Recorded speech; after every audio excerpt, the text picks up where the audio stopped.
pesme Kraj koji prati život 6 žena. Jedna od tih žena ima 10 godina, kada počinje rat u Sarajevu, ima veliku ljubav, muža kako svaka žena sanja.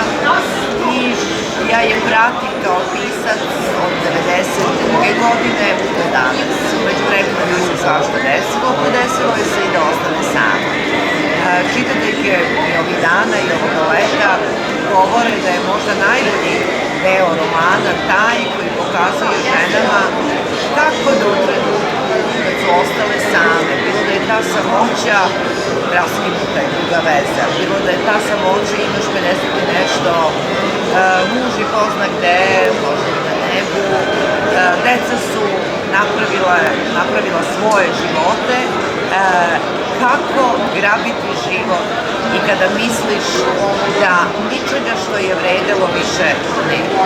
Ja volim da pišem i svojim prijateljicama i svojim čitateljkama poruke na romanu i za rođendane, da ti budućnost bude najlepši deo života. I ja duboko verujem kao neko koji ima 56 godina i koji je odavno razveden i ćerka mi je inostranstvo i stvarno dokazujem svakim svojim danom da je ta vera, da je budućnost najlepši deo života, jako važna, da sačuvaš radost i volju.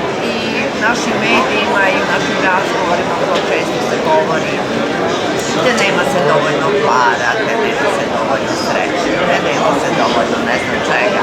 A mislim da je najskuplja srpska reč u ovo vreme, a naročito kada si u nekim zrelim godinama, volja. Volja da ulepšaš sebi život, volja da ulepšaš drugim ljudima život, jer ako si normalan, ako si čitav u glavi, ako nemaš dijagnozu, ulepšati nekom drugom sakupa, nekome nešto doneti, nekome nešto ponuditi, sa nekim nešto podeliti, nekome nešto darovati, makar taj dar bila šetnja po Adi, to je nešto što čini i nas i druge srećni. Taj osjećaj da imamo želju i dalje da sa nekim drugim podelimo lepo vreme uz čašu vina, uz neki dobar film, dolazak na sajam knjiga i dve drugarice koje kupe knjige ili jedna koja se seti neke druge i kupio je roman pa će sledeće nedelje popiti zajedno kafu.